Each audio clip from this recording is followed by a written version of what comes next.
we go. Good morning. Fred Wagner here. Papa's Painting Tips. I thought I'd visit with you a little bit this morning and go over my selections for airbrushes and why. This is just going to be a quick little video. Hopefully to help you guys learn proper selection for the airbrush for the job you're going to be doing. So, in most of my videos, you've noticed I've had the custom micron SB. Beautiful little high detail brush by Iwata. It's a 0.18 needle. Very good brush, fine detail. Very good for pulling lines, for putting in small detail. Not so good at filling larger areas, but very wonderful, well-made airbrush. There's other ones similar to this on the market. I just find the Iwata to be more consistent overall in comparison. It's a 0.18 needle. It's the micron head, which makes it easier to disassemble and clean. It's for use with also thinner paints, so you want to use a proper reduction in your paints unless it's already a fine-bodied paint. And when I mean fine-bodied, I'm talking pigment sizes around 0.5 microns or less. So, wonderful brush. My second brush of choice, now I've had many brushes over the years, but I find these ones are the most helpful for the way I paint. Second brush, the Iwata HP B. It is a 0.2 millimeter nozzle in it and needle. Great brush again for detail. The only thing that I find is with the cup position and my finger, I can't hold it as well, so I have to hold my finger back. This position tends to cramp your hand a little more as you're airbrushing. But another good detail brush, slightly larger. The nice thing about this brush, it's not a siphon feed, it's a gravity feed. So the paint goes into the cup, directly into the head, and the friction of the air passing over the needle draws that paint. So instead of it having to come from an external port through and then be pulled, it takes a little less air pressure. And I actually find sometimes I get a little finer detail with this brush. Excellent brush though. Little harder to clean because of the head setup, but it's not bad. You clean through the cup and down into the head. So another good brush. Very good for my selection for doing, and mostly I use these for working on clayboards or synthetic paper. My next brush of choice, now I've had many brushes over the year. My next brush of choice is the Iwata Eclipse HPC. This brush has a larger reservoir for paint. You can have a 0.35 millimeter needle nozzle combination, or you can step it up to a 0.5. This brush extremely versatile. This brush, you can do fine artwork. You can pull very fine lines. The only thing I find with when you're trying to pull fine lines, this trigger becomes so sensitive that slightly pulling back because of that larger needle nozzle, you'll get a higher flow of paint all of a sudden. So you got to be very careful if you're doing small details with this brush. I'm not saying it's not possible. You can.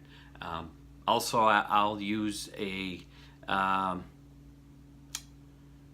around 35 to 45 psi But if you're going to be tied up doing detail with this brush, you want to get that PSI down to maybe 15 to 20, and then make sure your paints, you're not flooding the surface when you're painting. So proper reduction again.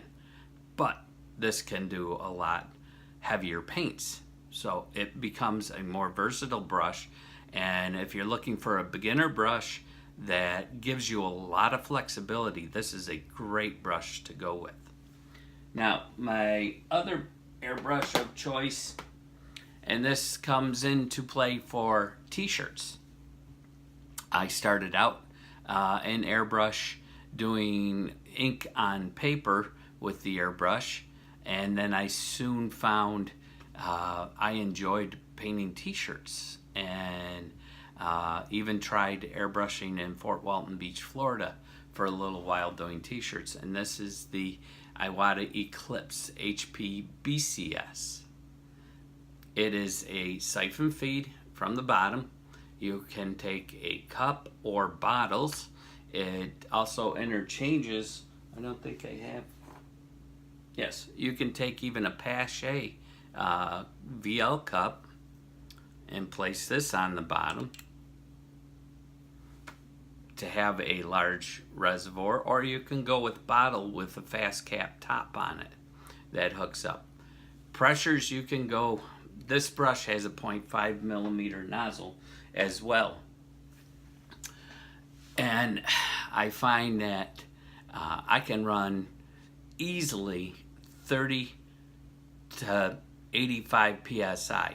The only thing is if you're going to go up to 80 psi and you're working on a hard surface, you're going to have a lot of blowback of that paint, and you're going to get a lot of overspray in the air. So especially, you should be always using this, but you should have a mask. This is a 3M painting mask. It's not a high quality mask, but it works really well when you've got all that paint. Even with your custom micron SB, you should be wearing a mask. I don't wear them when I'm doing the videos because I want people to be able to hear my obnoxious voice so that they can learn some things. But back to the brushes, this has the 0.5 millimeter nozzle, needle nozzle combination. Excellent brush for atomization of paint. You can flow urethanes through. The newer ones have a Teflon bearing in them. The older HPBCSs were just a straight through tube. They had no packing bearings in them. So they both worked fine. This one's the newer one. I believe this has the packing bearing. You could tell by the manufacturer, the UD printed down below, what year this was manufactured. But I find all my Iwata brushes are the most consistent, they're easiest to clean, and most enjoyable to use. Now, I'm not saying any other companies like Badger or Theron Chandler or even Olympus airbrushes are not good. They can be used. Over time, you get used to what you're using. And don't get frustrated when you first start using an airbrush, because it's a learning curve, and you will get better and better with it over time. Now, this is my original brush that got me into airbrushing. I started out with taxidermy. I always did artwork, let's put it that way. But I started out with taxidermy, and I wanted to paint a fish, and I didn't want to brush paint it. So a friend of mine introduced me to airbrushes. And this is the brush I went out and bought. It's a Pache H. It's an external mix, and your nozzle and needle is this piece down here that fits with a screw, a hex head screw. But you adjust the spray, the amount of paint, by turning this nozzle an external nozzle. The air comes through here, hits the tip of the nozzle and needle, and sprays it off.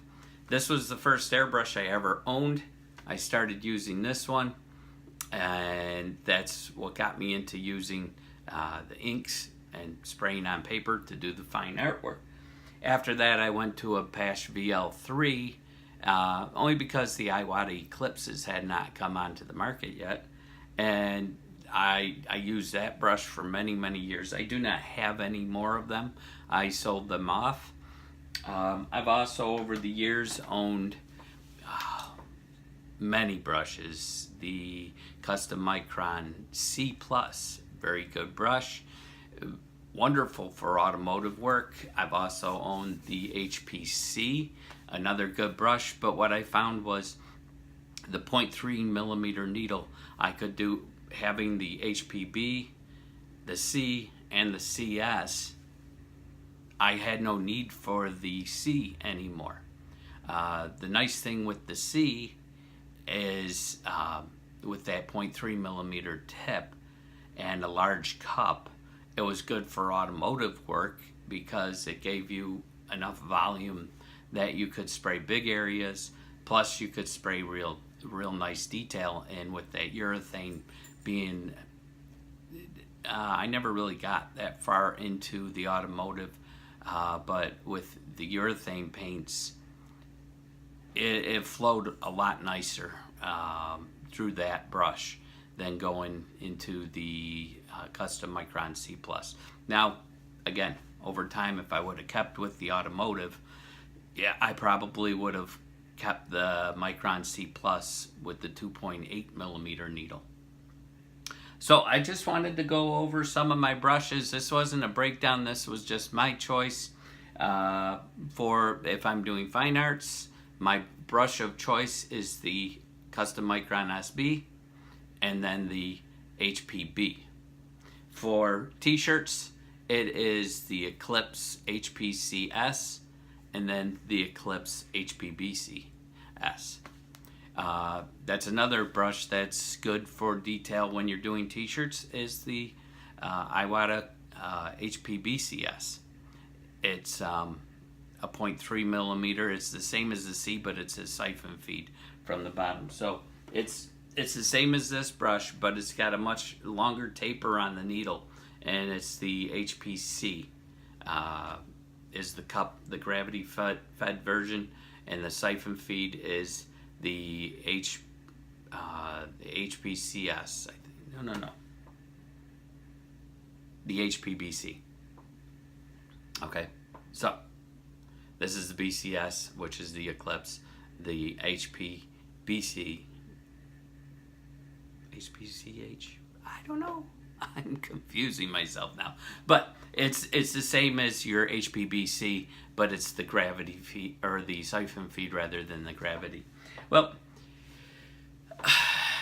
when you're making your choice over airbrushes, determine what you're going to paint, what surface you're going to work on. That determines a lot of what you're going to use.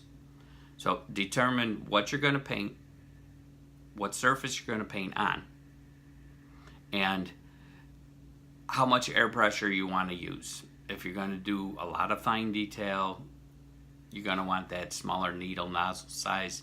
If you're going to cover a large area of color and that with a lot of loose detail, you don't have to spend as much. If you're going to paint on t-shirts, you can get away with the larger nozzle needle, and because you're doing larger images a lot of times, you're not working on a little 5x7 or 8x10 size picture.